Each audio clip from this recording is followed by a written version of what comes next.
šípkovou růženkou. Začínáme. Jistě všichni znáte princezničku, růženku, jež byla střežena. Přesto se však píchla do malíčku, jednoho dne ohrot vřetena.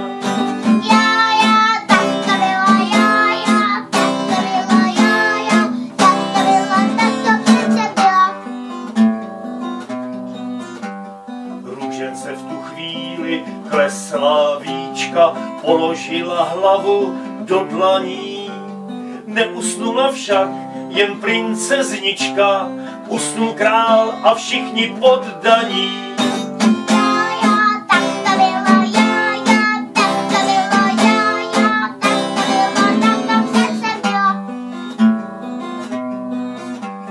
Švarný princ je vzbudil z toho spánku, ten princ ten byl ale pašákem. Slyšel jsem, že trním projel v tanku, na nádvoří skočil padákem.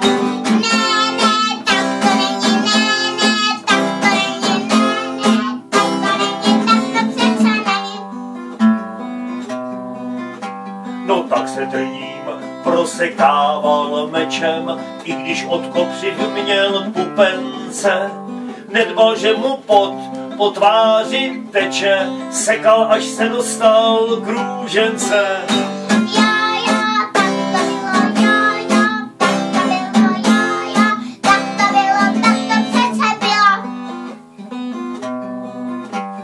Nad růženkou spící chvíli šťastnul, ta je ale krásná, panečku. Jak ji vzbudil, měl tam mléku brašnu, injekci si jí dal do zadečku.